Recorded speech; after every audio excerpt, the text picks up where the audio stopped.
Besok aku akan mati.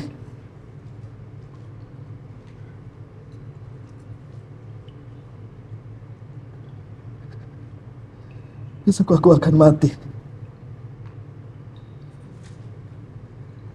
Kau harus kubuang beban yang menghimpit jiwaku ini.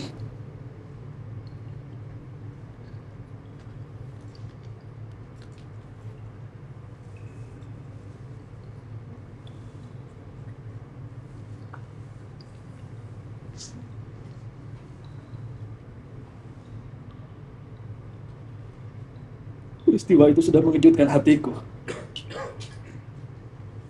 Menganiaya, memusnahkan diriku.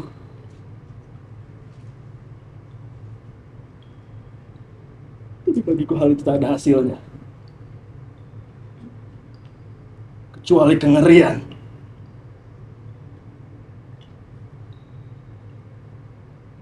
Bagi orang lain mungkin tidak mengerikan. Melainkan aneh.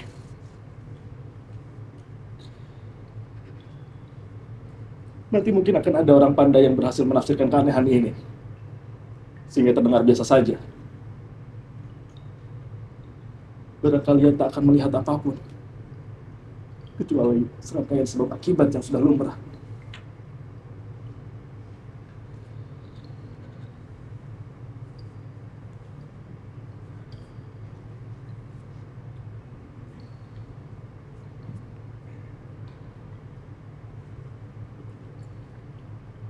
Dari kecil, aku terkenal sebagai seorang yang penurut dan berberi kemanusiaan. Kelembutan hatiku kian ketara, sehingga aku sering diolok-olok oleh teman-temanku.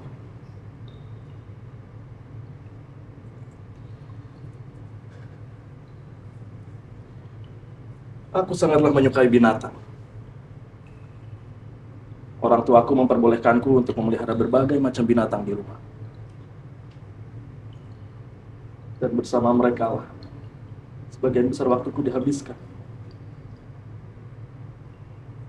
Tak ada yang lebih bahagia untukku ketika aku bisa mengelusnya dan memberi mereka makan. Tabiat ini tumbuh bersama usiaku.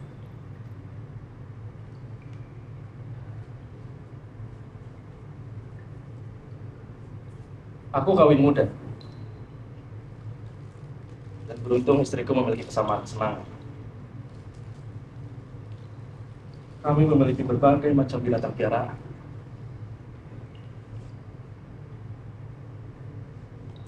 Termasuk seekor kucing.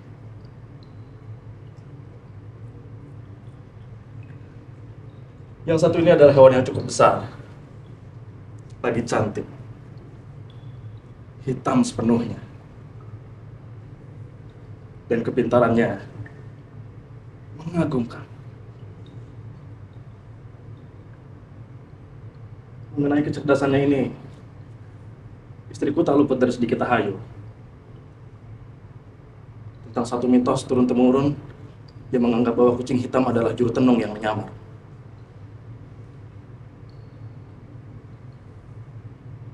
Tapi dia tak sungguh-sungguh percayakan hal itu.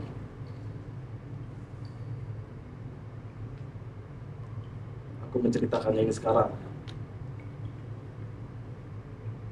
hanya karena aku sedang mengingatnya.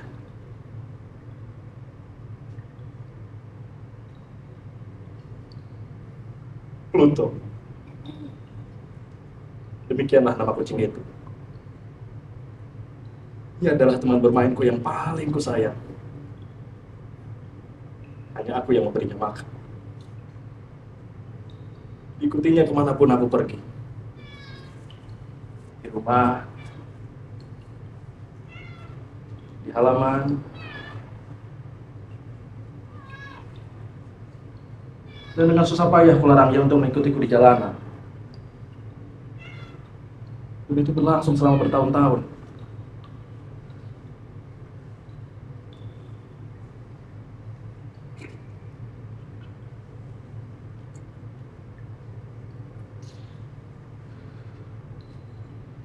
Selama ini, Kuakui dengan malu bahwa perilakuku mengalami perubahan mendasar ke arah yang lebih buruk akibat kegemaranku minum minuman keras. Hari demi hari aku tambah murung, lekas marah, dan semakin tak peduli perasaan orang lain. Tak segan-segan lagi aku memakai kata-kata pedas terhadap istriku. Hingga akhirnya aku memukulnya.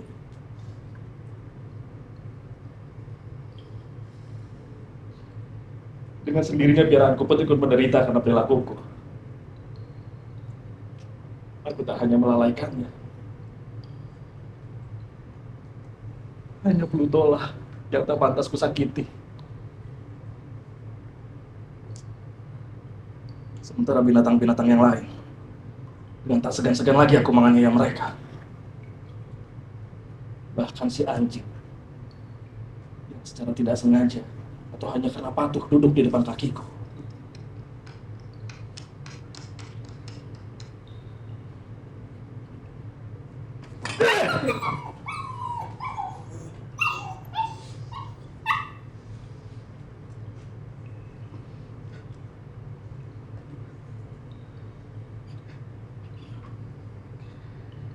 Penyakitku kian lama kian parah.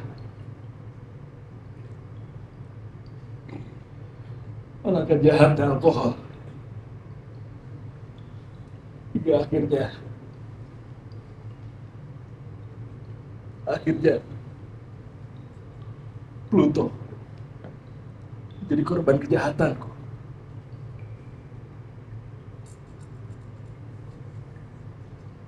Pada satu malam, ketika aku pulang dengan sangat mabuk, aku melihat kucing itu menjauhiku.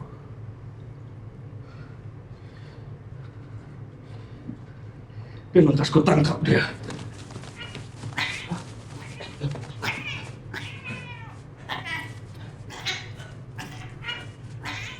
Dalam ketakutannya menghadapi kebesaranku.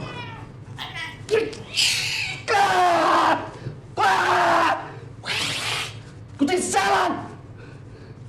Dia menggigitku. Aku kehilangan diri. Aku dirasuki setan. Aku ambil sebilah pisau dan ku cengkram kucing sialan itu pada kerongkongannya. Dengan perasaan dingin, ku congkang sebelah matanya.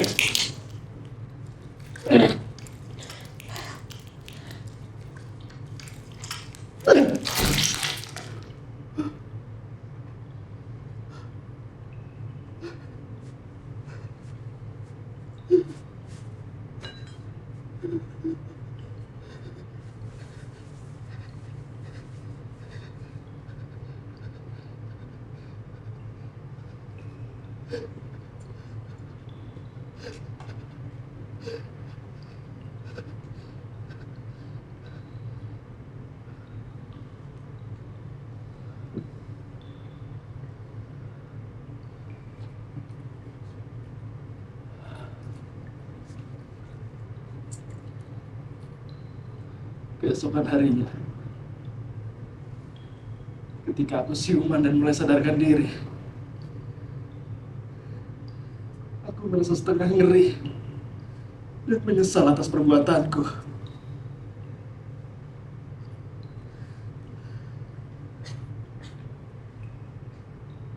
Tapi perasaan itu hanya sesaat. Jiwaku tak bergerak. Sekali lagi aku mabuk, maka ingatlah segala penyesalan atas kejahatanku. Sementara itu si kucing berangsur sembuh. Sungguh lubang mata yang kopong itu mengerikan nampaknya. Namun agaknya tak lagi merasakan kesakitan. Dia berkeliaran seperti biasanya di dalam rumah.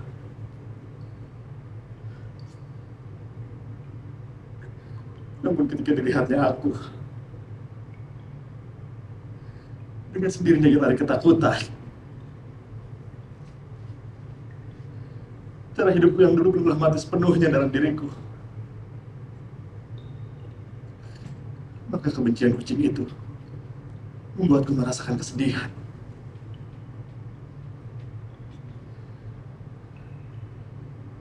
Tapi perasaan ini segera tersisih oleh kekesalan. Dan sebagai puncak malapetaka, datanglah sifat kebinatanganku yang mempercepat keruntuhanku.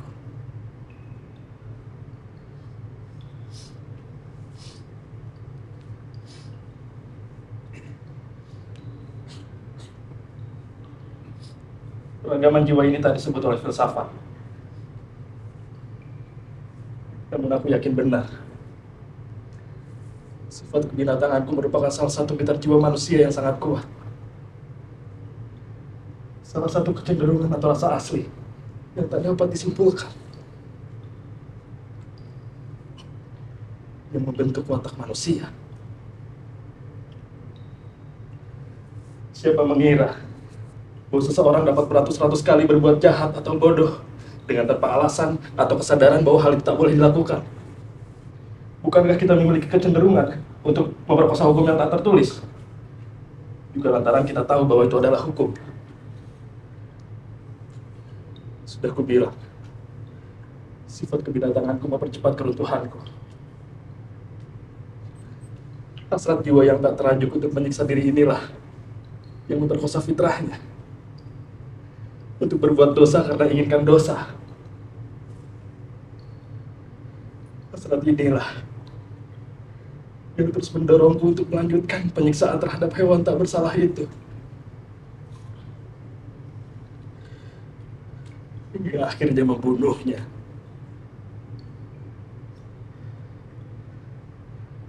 Di pagi hari, kuikatkan tambang di kuduknya.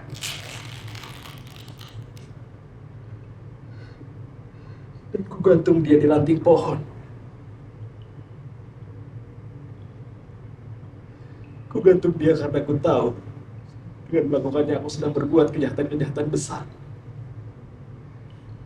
Yang bahkan Tuhan yang Maha Pengasih dan Maha Penyayang pun tak akan dapat mengampuni. Malam harinya, aku dibangunkan oleh teriakan-teriakan kebakaran. Tirai-tirai di atas ranjangku dimakan api. Rumahku menyala-nyala. Dan dengan susah payah, aku bersama istriku dapat merekam diri dari maut.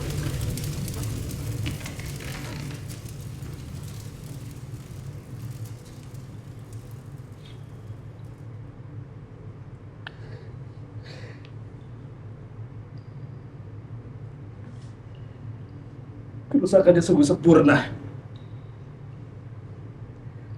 Seluruh kekayaanku ludes. Hingga setelahnya aku jatuh pada keputusasaan.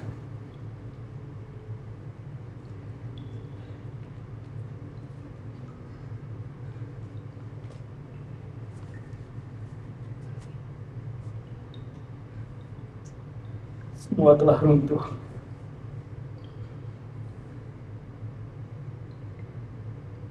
Kecuali satu. Tembok tempat bersandarnya ranjang. Di depan tembok itu, orang-orang berhimpun dan berjejalan. Itu membangkitkan rasa pengetahuanku.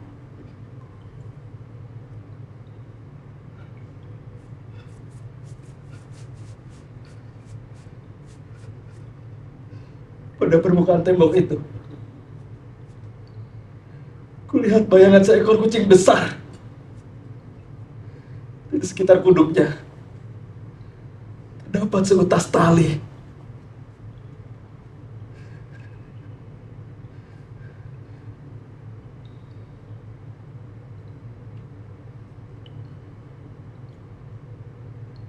Namun aku baru ingat sesuatu. Kucing itu kugantung di taman sebelah rumah. Dan ketika kebakaran diketahui orang, pastilah ada seseorang yang memotong tali kucing itu dan melemparkan mayat kucing itu ke dalam kamarku melalui jendela. Bermaksud untuk membangunkanku. Ya, tentulah begitu. Tentulah begitu.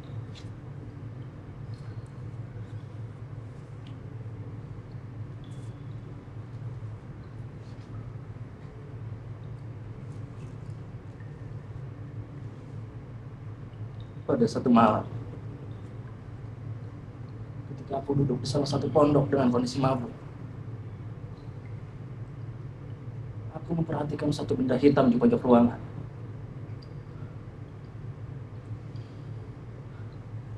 Seekor kucing. Ia sangat mirip dengan Pluto. Kecuali satu hal. Pluto tak memiliki bulu putih sedikit pun di sekujur tubuhnya. Sementara binatang ini, belang putih hampir menutupi sebagian bidang dadanya. Dan ketika aku berhendak berkemas untuk pulang, dia terus saja mengikutiku. Biarkan dia terus begitu. Sampai sesekali, aku membungkuk untuk membelainya lagi. Dan sesampainya di rumah, dia segera menjadi kesayangan istriku.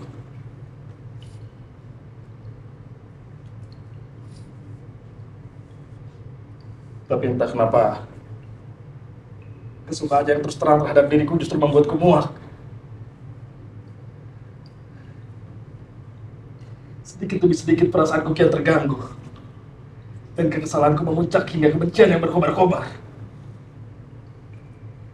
Rasa maluku untuk mengulangi kejahatanku yang dulu mencegahku untuk menganiaya dia.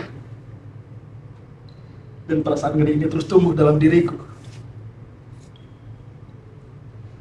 Maka diam-diam ku jauhi pertemuan dengannya. Binatang ini sepertinya memiliki penyakit menular. Dan yang lebih membuatku benci padanya adalah ketika ku sadar bahwa kucing itu memiliki satu mata seperti Pluto. Dan justru itu membuat istriku semakin sayang padanya. Tapi semakin aku muak padanya, semakin ia mesra padaku. Dia mengikutiku dengan kepatuhan yang sangat sukar aku bayangkan. Jika aku duduk, dia meringkuk di bawah kakiku. Bahkan dia loncat ke atas pangkuanku. Dan ketika aku beranjak, dia berjalan ke arah kakiku dan menggaetkan cakarnya yang panjang ke arah celanaku. Pada saat itu ingin sekali kubunuh dengan satu pukulan. Segera kuurungkan niatku. Dan segera kuakui saja. Aku sangat takut oleh binatang itu. Binatang itu telah membangkitkan rasa takut dan ngeri dalam diriku.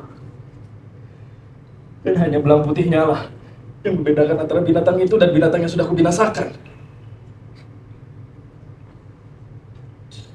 Belang putih itu, meskipun besar, namun awalnya kabur belaka. Tapi lambat laun, ia menjelma menjadi sebuah garis lingkar. Yang bila aku sebut saja, bisa membuatku menggigil. Monster itu ingin sekali kubunuh. Andai saja aku berani. Yang menjelma menjadi sesuatu yang menakutkan, mengerikan. Alat gantungan.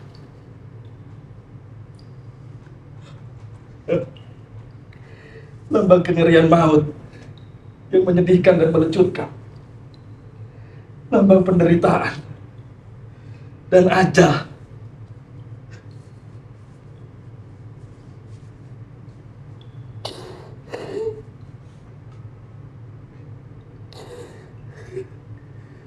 Tak pernahlah ada manusia yang menderita siksaan seperti aku ini. Hanya karena seekor binatang yang tak berakal. Yang jenisnya saja kubunuh secara tidak acuh. Binatang tak berakal saja bisa membuatku menderita sampai berlimpah-limpah. Aku seorang manusia yang sanggup mengikuti firasat Tuhan. Tak kenal lagi aku dengan istirahat. Siang atau malam. Di siang hari, monster itu tak membiarkanku sedetik pun sendirian. Di malamnya, aku terjaga sejam demi sejam oleh mimpi-mimpi yang menyeramkan. Dan kurasakan nafas monster itu melanggar tubuh yang berat. Suatu beban lahiriah yang aku tak sanggup lagi menangkisnya. mungkin abadi dalam hatiku.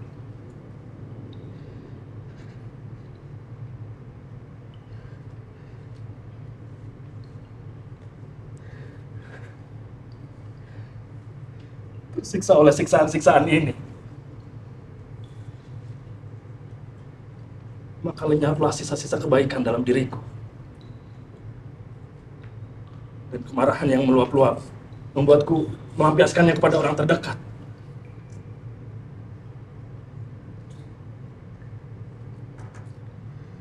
Termasuk istriku tercinta, yang selalu sabar dan tak pernah mengeluh.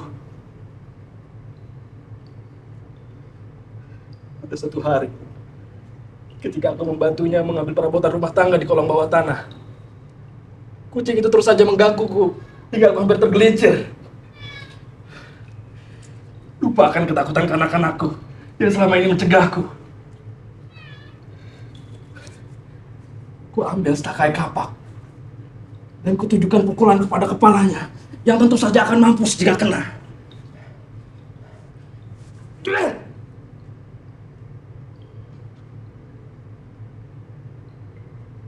Pukulan ini tertahan oleh istriku. Pelurayan ini membuatku mengamuk lebih dari setan. Maka kuhempaskan tanganku dari genggamannya dan kubenamkan kapak ini ke dalam otaknya.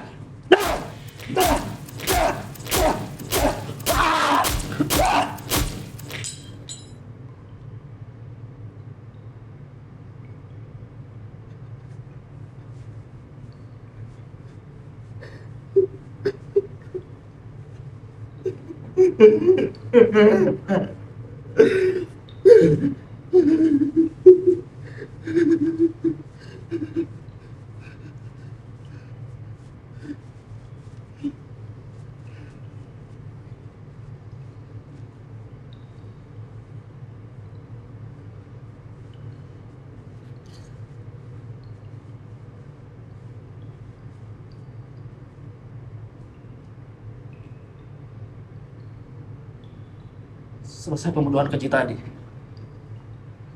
segera kusembunyikan mayat dengan ketetapan hati. Aku sadar bahwa aku tak mungkin membawa mayat ini keluar rumah tanpa diketahui tetangga. Kukaji berbagai pertimbangan. Sempat terpikir olehku untuk mencincangnya, kemudian mengemasnya. Aku ingin menguburnya di dalam kolong. Kupikir itu lebih baik. Lemparnya ke dalam sumur, atau mungkin membungkusnya ke dalam peti, lalu kugotong seperti barang dagangan dan kubawa keluar rumah.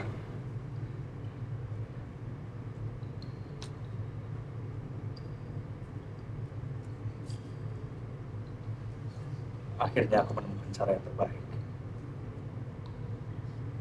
Aku akan menanamnya di dalam tembok, seperti konon dikerjakan oleh rahib-rahib zaman dahulu. Untuk keperluan ini, tembok kolong itu sangatlah sempurna. Dindingnya tak begitu kokoh, dan baru saja ditembok dengan sangat kasar.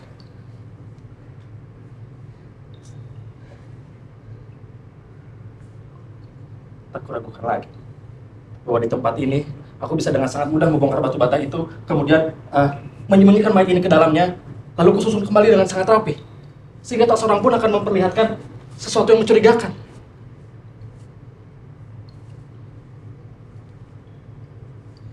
Dan perhitunganku tak meleset. Tembok itu dengan sangat mudah kubongkar dengan linggis.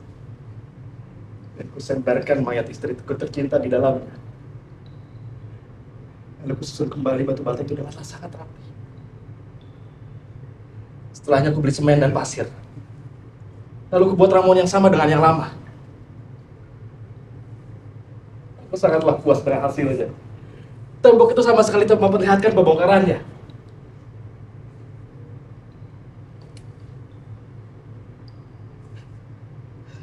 Akhirnya susah payahku tak sia-sia.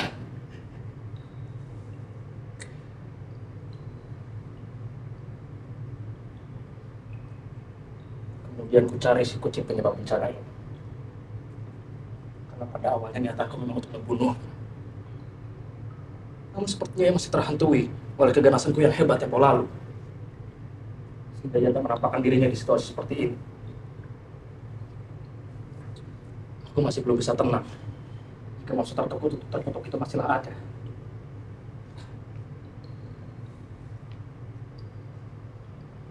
Namun akhirnya, di malam itu aku bisa tertidur lelap. Setelah selama ini aku terganggu oleh. Ya, aku tertidur. Walaupun dengan beban pembunuhan dalam hati nuraniku. Hari kedua dan ketiga terlewati tanpa hadirnya penyiksaku.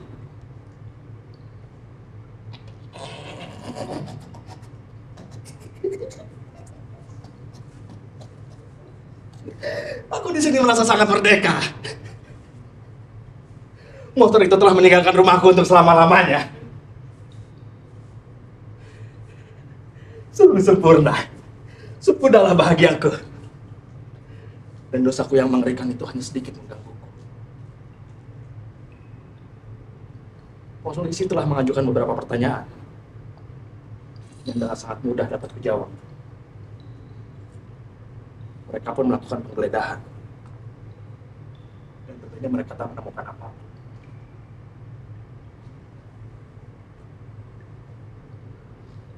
Keesokan harinya, ketegangan yang cukup besar mulai hadir.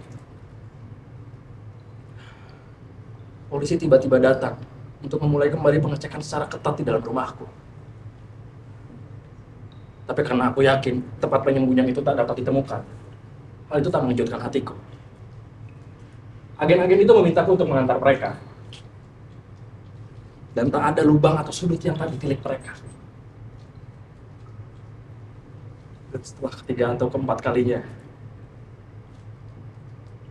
akhirnya mereka turun ke kolong bawah tanah.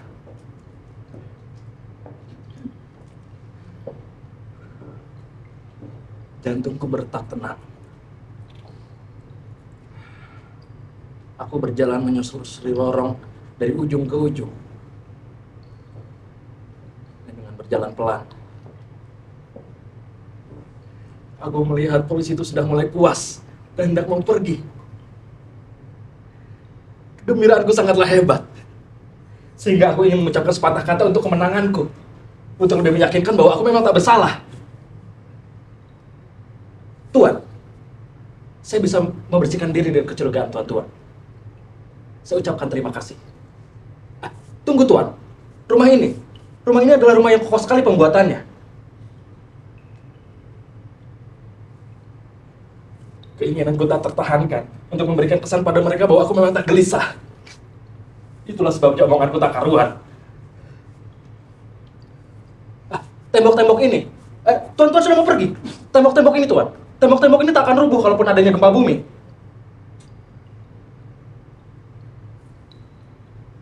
Aku memukul-mukul keras tembok itu. Di mana di belakangnya ada mayat istriku tercinta.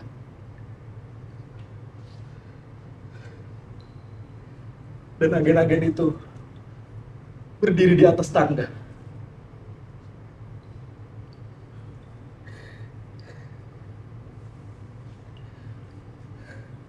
Dan sepertinya Tuhan masih menyelamatkanku dari iblis. Baru saja gempa pukulan-pukulan itu tenggelam dalam kesunyian. Maka aku dijawab oleh suara-suara kubur. Oleh suara teriakan yang sayup dan putus-putus. Seperti tangis seorang bayi. Bukan seperti suara manusia yang suci, melainkan suara teriakan merantap. Suara teriakan yang datang dari dalam neraka. Bersama jeritan iblis yang bergembira atas penderitaan korban-korban mereka.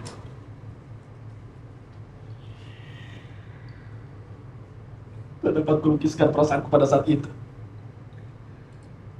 Aku hampir pingsan.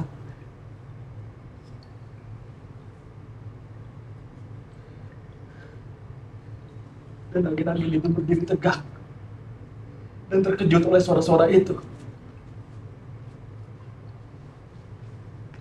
Dan akhirnya mereka pun memulai pembongkaran tembok itu.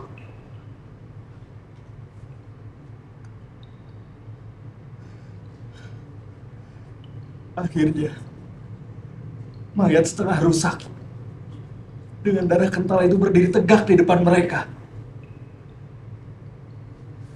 Dan di atas kepalanya, duduklah kucing terkutuk itu dengan mulut menganga dan matanya yang menyala-nyala. Kucing itulah yang telah menyebabkanku menjadi pembunuh. Beserta suara khianatnya, ia mengantarkanku pada Algojo.